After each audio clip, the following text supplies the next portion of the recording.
Assalamualaikum warahmatullahi wabarakatuh. Saya Adelia Rentikasari ingin mempresentasikan tentang mata kuliah filsafat ilmu tentang jalinan ilmu pengetahuan, filsafat, dan agama. Ilmu pengetahuan, sains, filsafat, dan agama adalah 3 bentuk pengetahuan yang telah membentuk peradaban manusia selama ribuan tahun.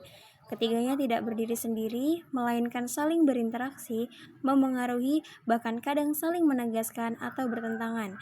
Meski berbeda dengan pendekatan objek dan metode, ketiganya sama-sama berusaha menjawab pertanyaan-pertanyaan fundamental tentang asal-usul makna realita. Maksudnya di situ, ilmu filsafat ini tidak ada 3 bentuk pengetahuan yang saling berinteraksi tadi ya, yaitu peradaban manusia. Meskipun berbeda dalam pendekatan dan metode, ketiganya berupaya menjawab pertanyaan mendasar tentang asal-usul, makna, realita, dan tujuan hidup manusia. Terus di sini ada definisi dan ruang lingkup. Ilmu pengetahuan sains. Ilmu pengetahuan ini adalah sistem pengetahuan yang dibangun atas dasar pengamatan, eksperimen, dan penalaran rasional untuk memahami alam dan fenomena di dalamnya.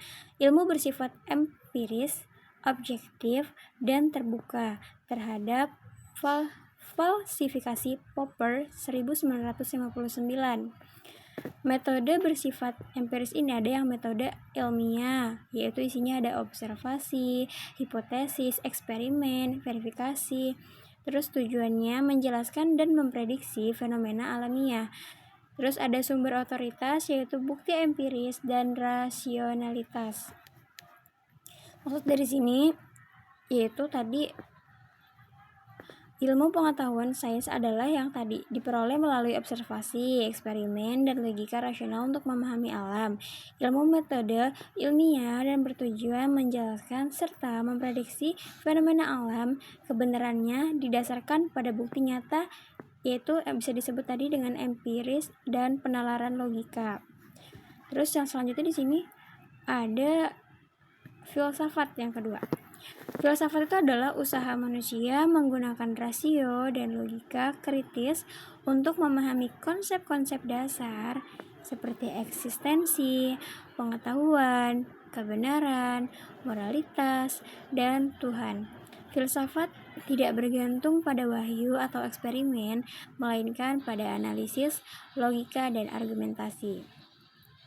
Ada cabang pentingnya. Di sini ada metafisika, epistemologi, etika, logika, estetika, filsafat agama, filsafat ilmu.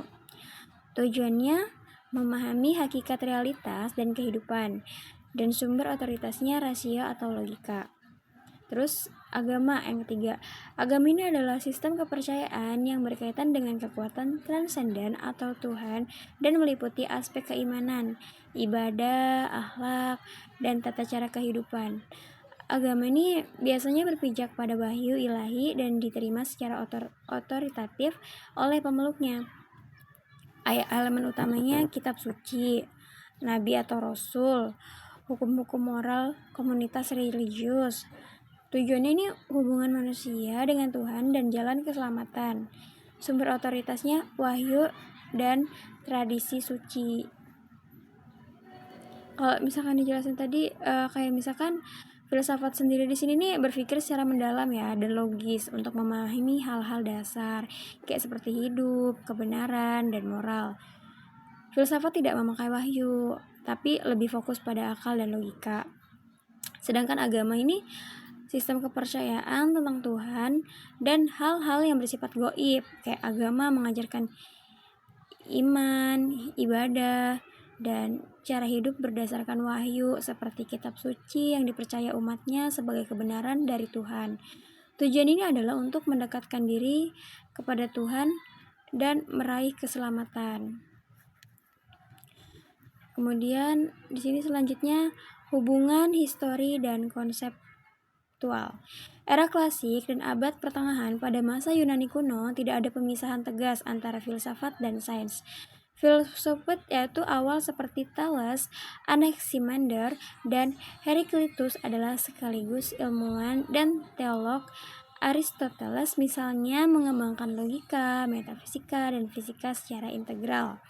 Di dunia Islam, abad pertengahan, pada filsuf seperti Al-Farabi, Ibnu Sina, dan Ibnu Rushd menjembatani filsafat Yunani dengan teologi Islam.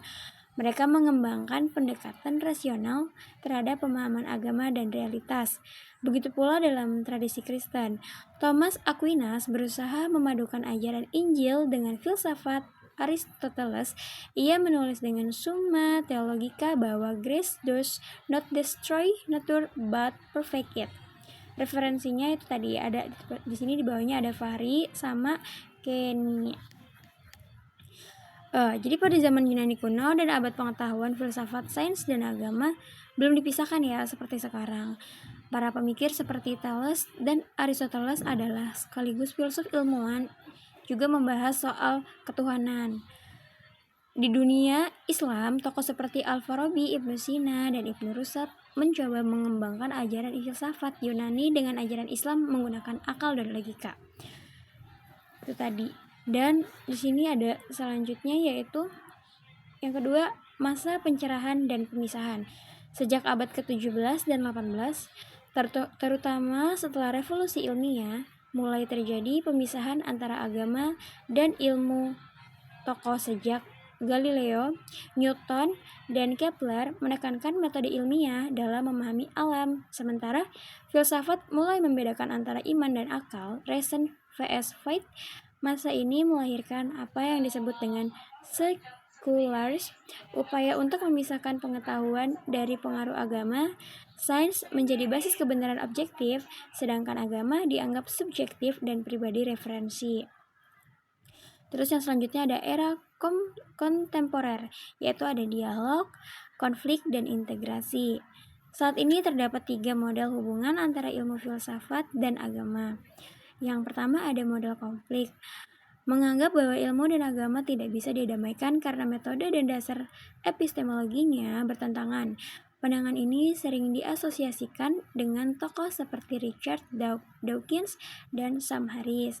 Yang kedua, ada model independen dikembangkan oleh Stephen Jay Gould melalui konsep non-overlapping magisteria noma. Ilmu dan agama mengurus domain yang berbeda, ilmu tentang fakta, agama tentang makna dan moral.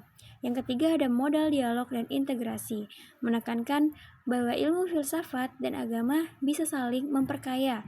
Agama dapat memberi arah etis dan makna pada sains. Filsafat bisa menjadi jembatan kritis antara keduanya. Peran filsafat sebagai penengah. Filsafat memainkan peran krusial dalam menjembatani sains dan agama. Melalui filsafat ilmu, kita bisa memahami batas-batas epistemologis sains. Melalui filsafat agama, kita bisa mengkaji rasionalitas iman dan konsep Tuhan. Filsuf seperti Immanuel Kant berpendapat bahwa sains tidak bisa menjangkau hal metafisik seperti Tuhan dan jiwa, tapi filsafat bisa merefleksikan secara rasional. Sinergi yang menguatkan. Jika diletakkan dalam posisi yang proporsional, ilmu pengetahuan filsafat dan agama dapat saling mendukung. Kayak ilmu pengetahuan menjelaskan cara kerja alam, filsafat mengevaluasi dasar logis dan makna keberadaan, agama menawarkan tujuan hidup, nilai moral, dan transendensi. Pemahaman integratif dari ketiganya membentuk pandangan dunia holistik, di mana manusia tidak hanya dipahami secara biologis, tetapi juga eksistensial dan spiritual. Mungkin itu saja. Wassalamualaikum warahmatullahi wabarakatuh.